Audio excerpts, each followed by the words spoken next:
This pain wasn't punishment. It was prophecy. You weren't abandoned. You were being activated. They thought you were breaking. But heaven was watching you become. Was it rejection, or was it a redirection written in fire? Was it silence, or was it sacred preparation? Was it delay, or was it destiny arriving in disguise? Stay until the end, because what you hear today may explain why everything fell apart right before your spirit began to rise. Why you cried out and heard nothing. But now, suddenly, you're hearing this. You didn't survive all that for no reason. You've been tested in silence, and today, you're about to find out you passed. Welcome to Chosen One's Prophecy, where the hidden are revealed, where the forged are found, and where the called come home. Jeremiah 12:5 says, "If you have raced with men on foot, and they have worn you out, how can you compete with horses?" In other words, if you made it through that storm, it's because you're not just anyone. You're built for the battlefield.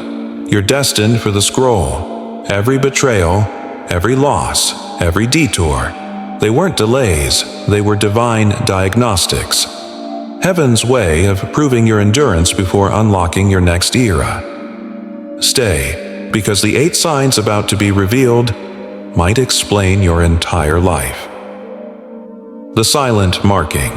Chosen before you were conscious. You were marked before you had language to describe it. Set apart before you had memory. Heaven placed its fingerprint on your life, not in visible ink, but in invisible battles. There were moments in your childhood where the warfare made no sense. Moments you felt watched, hunted, misunderstood, even by those meant to protect you. The enemy saw your light before you could recognize your own reflection. And so the attacks began early. It wasn't coincidence, it was confirmation. Biblical echoes remind us Moses was hunted at birth. Jesus was pursued before he ever preached. What the world calls trauma, the heavens sometimes call targeting, because those who carry scrolls must survive storms. You were not abandoned. You were marked in silence, and hell recognized what even you hadn't yet discovered. Let that settle, because the test didn't begin when you were ready. It began when you were chosen. How many battles did you survive that no one clapped for? How many nights did you cry out, not knowing your cries were being counted in heaven?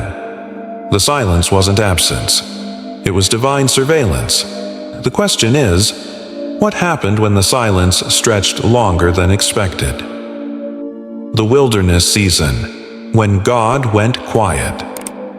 There came a season where nothing made sense. The dreams faded, the favor dried up. The voices around you went mute, and worse, heaven felt silent. It wasn't punishment, it was positioning. God does his deepest work in the dark. Ask Joseph. He received the dream, then descended into the pit. Ask David, anointed as king, but then hidden among caves and hunted like prey. When you're truly chosen, obscurity is not a delay, it's a cocoon. God hides what he's refining, because public revelation always follows private crushing. You weren't overlooked, you were concealed. During this wilderness, the familiar becomes foreign. Prayers feel like echoes. And yet, your spirit keeps waking up early, keeps listening, keeps burning. Why? Because deep down, even in silence, the scroll inside you was being written. If this resonates, comment 444 as a prophetic sign that you're still here, still listening, still receiving. Because what comes next may explain the fires you never asked for. The fire within the furnace. How pain became your prophet. Some of your greatest teachers were wrapped in betrayal. Some of your greatest breakthroughs were preceded by breakdowns you didn't think you'd survive. Chosen ones aren't refined in comfort. They are forged in fire. The furnace wasn't sent to destroy you. It was sent to reveal what could not burn. Job lost everything, but Scripture says, "And the Lord restored Job's losses when he prayed for his friends. Indeed, the Lord gave Job twice as much as he had before." Job 42:10. Notice this. The restoration came after the furnace, not before. You didn't imagine the pain. But what you may not have seen is this. The pain became your profit. It stripped what was shallow. It exposed what was unhealed. And in the flames, something sacred happened. You woke up. You stopped begging for escape. You started asking for understanding. And that's when the test shifted. Because the fire doesn't end when the pain stops. It ends when the purpose appears. But some never reach that point. What happens when a chosen one refuses to let go of control? The warning: when you resist the test. Not every chosen one fulfills their scroll. Some abort the mission because they confuse testing with punishment. They interpret delay as denial, and they retreat. Let this be a holy interruption. Disobedience doesn't always feel dramatic. Sometimes it looks like compromise. Settling, quenching the fire, shrinking to fit, avoiding the nudge. Ask Jonah, a prophet with power, but no surrender. Running didn't change his calling. It only delayed the assignment and deepened the consequence. This is a warning. If you ignore the test doesn't disappear. It repeats, until obedience overrides your fear, until surrender becomes your strategy. You weren't delayed, you were disguised. But the clock is turning, and heaven is watching for your yes. So the question echoes, will you yield or will you wander? Darkness confrontation. Why hell targeted you. Early, make no mistake. You didn't just go through things, you were targeted. Why? Because your calling threatened an entire kingdom of darkness. Hell doesn't waste warfare. It invests it where there is threat. The anxiety attacks, the night terrors, the sudden betrayals, the sabotage that made no sense. All of it was strategic. Even before you knew your name in heaven, darkness saw your impact on earth.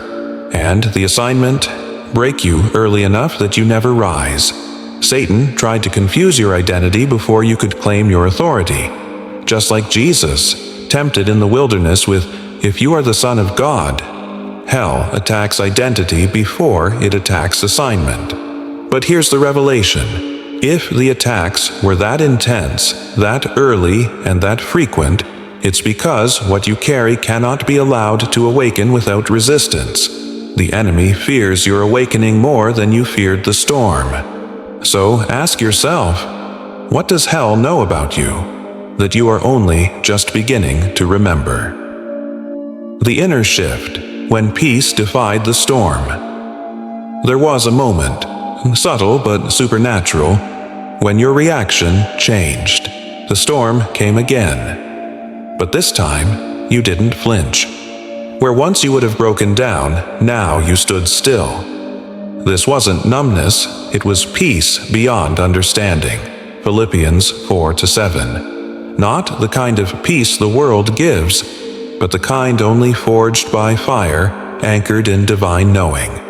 You started discerning instead of panicking. You stopped asking, "Why me?" and started whispering, "Teach me." This shift marked your passage, because peace is not the absence of pain. It's the presence of alignment. And when your atmosphere no longer dictates your posture, you are no longer a slave to the storm. The storm didn't stop, you just rose above it. Now the atmosphere responds to you, because those who carry scrolls also carry spiritual weather. And in that stillness, the next sign emerges. The alignment. When you couldn't pretend anymore. You stopped wearing what never fit. Stopped saying yes when your spirit screamed no. And there came a moment when the cost of pretending became heavier than the cost of obedience. This is where masks fell. Where dreams long buried started breathing again. Where what was true began to demand space. Alignment is not aesthetic. It is violent to everything false. That's why people started leaving. That's why rooms became tight. Because your truth began disrupting every environment built on compromise. You're no longer interested in applause, only assignment. Just like Esther, who for such a time as this realized the palace wasn't her reward. It was her platform. You're done performing. You're done shrinking. You've realigned, and heaven has taken notice. But how do you know when that alignment has been sealed by the supernatural? The echo of heaven, synchronicities, numbers, divine nudges. You keep seeing 111, 444, 777. License plates, clocks, receipts. The timing is too precise to ignore. It's not superstition, it's surveillance.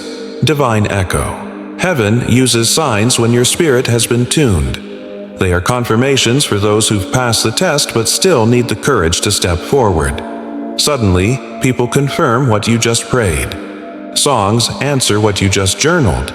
Doors open you didn't knock on. These aren't coincidences, they're callings. And the echoes are getting louder. It's heaven saying, you're in position, now move. But move toward what? The sacred call, when serving became a soul impulse. It started as a nudge, then a burden, then a holy fire. You couldn't not help, couldn't stay silent anymore, couldn't watch the pain in others without feeling the ache in your own chest. This is the final sign. When service is no longer obligation, it's oxygen. Mary said yes, not knowing the cost, yet through her yielded vessel, heaven entered earth. You too were never meant to hoard your healing. You were meant to multiply it. Your survival was the seed, but your service is the harvest. Now every word you speak, every act of kindness, every truth you release, becomes a ripple that heaven counts as warfare. You are no longer the student of the storm. You are the voice that calms it. This is the shift. This is the scroll. And this is the sound of commissioning. You weren't forgotten. You were forged in silence for a moment only heaven could schedule. The wilderness wasn't a detour. It was the map. The fire wasn't your end. It was the evidence that what's in you cannot be consumed. Everything you lost was not subtraction. It was sacred subtraction, making room for divine multiplication. You have passed the test. Not because you felt strong, but because you stayed faithful, stayed listening, stayed alive. You are not who you were. You are the after version. The version shaped by sacred fire, refined by silence, anointed by endurance. You are a chosen one. Not just called, commissioned. You have been marked. You have been tested. And now, you are being sent. If your spirit knows this was your confirmation, comment 777 below as your prophetic response. Then tell us, what part pierced the silence inside you? What sign proved you are no longer in hiding? You are in position. Subscribe and stay aligned with Chosen One's prophecy, where the hidden remnant rises and sacred scrolls are unsealed. You are not alone. You are the next echo.